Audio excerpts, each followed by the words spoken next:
All right, hey guys, it's Lonnie from the Reid Farm with my awesome cameraman. So we keep seeing everybody talking about my bananas I've had it in the ground for a year, it's been there for 2 years and it's not producing anything, it's not growing. Why don't I ever get bananas? I don't think my banana trees are going to ever produce, all over the place. So here's what we're going to do today. We're going to show you how to make it happen. These trees, I put them in here like 6 years ago when we first moved to this property, and I just stuck them here so they'd have a place to be. I didn't enrich the hole, I didn't do anything. So this is probably what a lot of people have done. This is probably real common. So what I'm going to do is look around the edge of this hole. I just pulled a bunch of weeds out of here. Bananas are real heavy feeders. They like a lot of food, they like a lot of water. If you've got this, which is all just sandy junk soil, there's nothing in there's almost no nutrients in this at all, and nowhere that I would ever suggest growing anything in looks like this. This is just, what is it? Junk. So we got to get all of it out of here. We got to expose the roots so we can put some horse manure and ash in there. Yep. So here's what we're looking at. We got roots coming out. Now, the reason I'm doing this by hand is so I don't trash these roots. Because if I dug in here with a shovel, there's your banana roots. You can see how these little micro root hairs that are all on the sides here. This is what's absorbing all the nutrients. So I'll just dig. I mean, there's going to be a couple of casualties, but the bigger roots I really don't want to break. So I'm going to dig around. And another part of this is bananas are really tough to kill. So that's why they'll sit here like this, just stagnant, almost doing nothing with no nutrients, but they'll still live for years and years. And eventually you might get bananas. The problem is this is going to take 2 years, 3 years like this, because there's just not enough food. And when we're talking about a season, you only have so much time in the season when they're in active growth. You know, when it's cold, bananas just freeze. They halt right in their path. So you've got like from February, March, when it just starts to warm up, until about October, November, and then they just stop. And you get a few months there where they just don't do a whole lot. So if you're in that time period and you're still struggling, and maybe we get a freeze, this thing would freeze solid if it got icy back here, and then this will just be gone to the ground. You're starting over. So I can imagine pretty frustrating, right? Yeah. Right. Yeah. So I will dig all around here, and I want to get away from all of this white sand. Good stuff to mold in and to dig in. It's fun. See, there's a nice fresh root. It wants to go somewhere, but there's nowhere to go. It's looking for nutrients, and there's none to be had. Nothing here. And this is not a very difficult thing to do. It can be done with almost any material that you have on hand. If you've got some grass clippings, if you've got leaves, whatever's around your yard, you've got some broken down mulch, you've got a mucky area in the back somewhere under some trees where leaves have been falling for years, go get some of that black stuff. It's compost. It's good nutrient-rich stuff. And I think it gets overlooked a lot. A lot of people are bagging up leaves and throwing them away. I mean, look, there's a beautiful banana root. There's the tips. So you can see where this is reaching out to. It's a couple of feet out. So I'm going to try and kind of make a donut around this whole tree. I'm going to dig this all out. Like a moat. Like a moat. Castle. We'll dig a banana moat.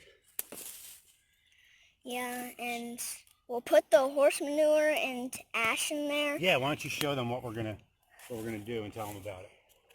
So we have the horse manure, real rich stuff. And then we have the ash, which is good in potassium. So is the horse manure. Horse manure is good all around. Yeah, it is. Nitrogen, phosphorus, potassium, magnesium, calcium.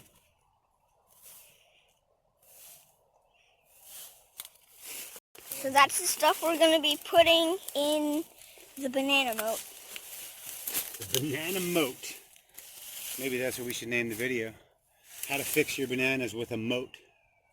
Yeah. So I'm just going to keep clearing. Hey, look, we found a little pineapple. We should probably put that in a pot Yeah, today. we should do something. See, this guy has been sitting back here for years. Again, no nutrients. Nothing in the soil. So this looks terrible.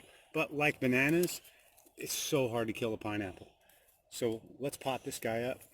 We'll put it in some good soil. We'll take care of it. We'll get some yummy fruit up there. There's just no nutrients here. There's also no water holding ability, which I have found in Florida gardening is my biggest hurdle, is just to hold moisture. If you can hold moisture in the soil, you're a mile ahead, because this stuff just wicks away water faster than anything. It's so porous, it's just so easy for stuff to run through here. There's no clay, there's no silt, there's no organic matter, there's nothing here. It just doesn't hold moisture. So now we've got our big banana moat. We've exposed the roots so we can actually get some decent stuff down here to feed these things. So here's what we're going to do next. We've got our bucket of ash, and we've got our composted horse manure, which I picked up from a local horse farm. Then we're going to put it in the banana moat. Fill the moat with food. This is like giving these banana trees breakfast. Then they're going to produce big bananas, and then we're going to eat.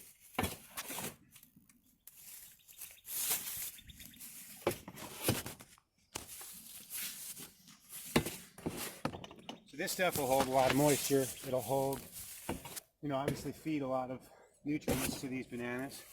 And then on top of this, we're going to throw a layer of mulch And then all some around ashes. it. Mulch is really good for holding moisture in place. Let's just dump the rest of this in there. What about the ash? Yeah, that's enough. Gonna put ash on it next. So we've got all this good nutrient-rich stuff that's going in our little moat here, as Jax calls it. And then we've got our ash. Now I don't want to go too heavy because this stuff is alkaline. If you go too heavy, you'll end up changing your pH radically, and you could end up killing the plant. So that's all I'm going to do right there.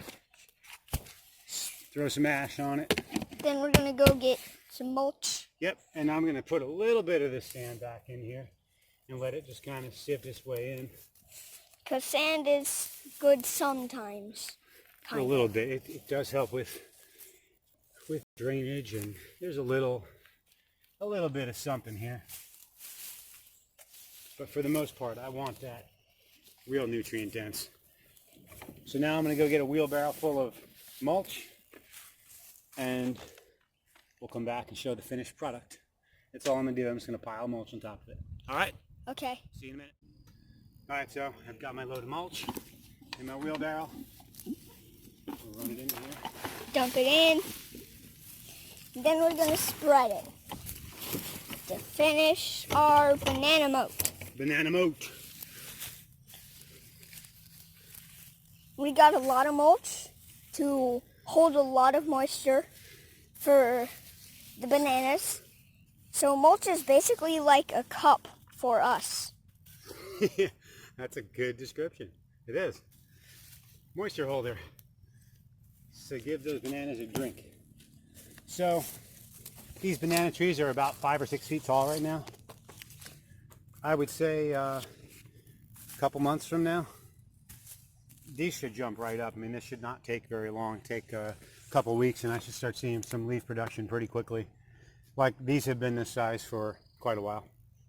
Yeah. So, till next time. Like the video, subscribe to the channel, and hit that notifications bell. And share. Share our Yes. videos, please, And far and share. wide. And let us know if you've tried these methods and some of our suggestions and you've had success. Please let us know. And what you need to see of how we're being successful out here on the Reid Farm. Bye, guys.